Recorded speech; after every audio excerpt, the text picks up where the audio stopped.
किसी गांव में एक गरीब आदमी रहता था। वह दिन भर जंगल से लकड़ियां काटता और कस्बे में जाकर बेचता, मगर जो पैसे मिलते वो घर के खर्च के लिए बहुत कम होते। अक्सर ऐसा होता कि वह और उसकी पत्नी भूखे ही सो जाते। एक दिन वह थका हारा घर आया और पत्नी से कहने लगा, हम कब तक यूं ही गुजारा करेंगे? मेरा ख्याल है कि मैं किसी दूसरे गांव जाकर मजदूरी करूं ताकि हमारे हालात बेहतर हो सकें।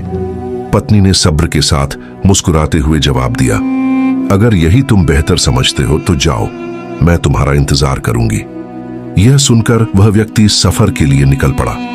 कई दिनों की लंबी यात्रा के बाद वह एक बड़े व्यापारी के घर पहुंचा।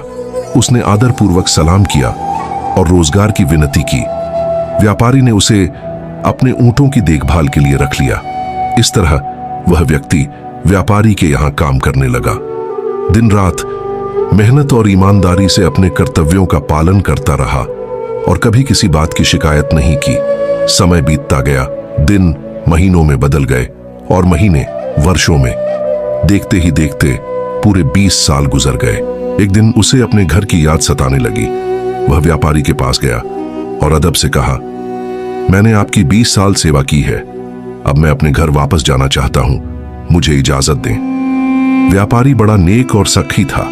उसने उस व्यक्ति को कपड़े और बहुत सारे ऊंट देकर मालामाल कर दिया और खुशी खुशी रुखसत किया। वह घर की तरफ रवाना हुआ। सफर बहुत लंबा था।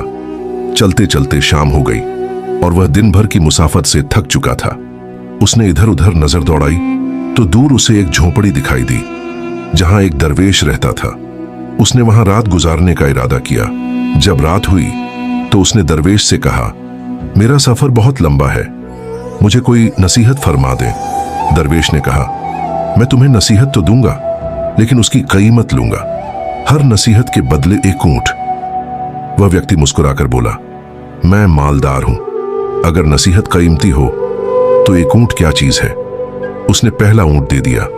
दरवेश ने पहली नसीहत दी, जब भी आसमान पर सितारे एक सीधी कतार में नजर आए तुरंत किसी पहाड़ पर चले जाना। वह व्यक्ति हैरान होकर बोला, यह नसीहत किस काम की, कोई और नसीहत बताइए। दरवेश ने कहा, नई नसीहत की अलग कीमत होगी। उसने दूसरा ऊंट दे दिया। दरवेश ने कहा, जब कोई व्यक्ति बहुत ज्यादा खुशामद करने लगे और उसकी आंखों में शैतानी चमक दिखाई दे तो फौरन उससे दूर हो जाना, वह तुम्हें कत्ल कर देगा। वह व्यक्ति फिर बोला, यह नसीहत भी समझ में नहीं आई, एक और बताइए। फिर दरवेश ने तीसरी नसीहत दी, सब्र कर लेना, लेकिन कभी किसी इंसान को कत्ल मत करना। अगली सुबह वह 3 ऊंट देकर खामोशी से अपनी राह पर चल पड़ा। दिन गुजरते गए, सफर लंबा था और वह तीनों नसीहतें जहन से मंद पड़ गईं। एक रात वह एक गांव पहुंचा और वहां रात गुजारने का इरादा किया। जब वह सोने लगा तो उसकी नजर आसमान पर पड़ी जहां सितारे एक सीधी कतार में जगमगा रहे थे। उसे दरवेश की पहली नसीहत याद आ गई। फौरन वह अपना सारा माल लेकर पहाड़ पर चढ़ गया और उसी पहाड़ पर सुकून से सो गया।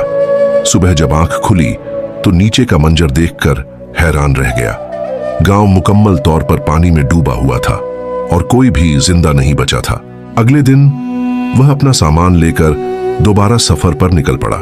चलते चलते दिन ढलने लगा। दूर उसे एक घर नजर आया। उसने सोचा, आज रात यहीं गुजार लेता हूं। वह उस घर के मालिक के पास पहुंचा और उससे एक रात ठहरने की इजाजत मांगी। घर के मालिक ने बड़ी खुशामद की और उसे रहने की जगह दे दी, लेकिन उसकी आंखों में अजीब सी शैतानी चमक थी। यह देखते ही उसे दरवेश की दूसरी नसीहत याद आ गई। रात को उसने अपना बिस्तर ऐसे फैला दिया कि लगे वह सो रहा है और खुद अपने माल के साथ चुपके से दूर हट गया। कुछ देर बाद उसने देखा कि वह व्यक्ति हाथ में खंजर लिए बिस्तर पर वार कर रहा था। वह फौरन वहां से निकल गया और अपनी जान बचा ली। आखिरकार कई दिनों के सफर के बाद वह अपने गांव के करीब पहुंचा। अचानक उसकी नजर अपने घर पर पड़ी जहां उसकी पत्नी किसी अजनबी नौजवान के साथ चारपाई पर सो रही थी। उसका खून खौल उठा। दिल में आया कि उस नौजवान को कत्ल कर दे। जैसे ही कदम आगे बढ़ाया उसे दरवेश की तीसरी नसीहत याद आ गई, सब्र कर लेना, लेकिन किसी का कत्ल मत करना। वह रुक गया और गांव में जाकर अपने बारे में लोगों से पूछने लगा।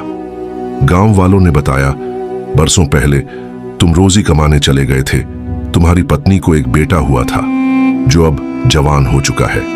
ये सुनकर उसके कदम लड़खड़ा गए। जिस नौजवान को वह कत्ल करने वाला था वह दरअसल उसका अपना बेटा था। वह तड़पता हुआ घर पहुंचा, पत्नी और बेटे को गले लगा लिया और दिल ही दिल में शुक्र अदा किया कि दरवेश की नसीहतों ने 3 बार उसकी जान और इज्जत बचाई।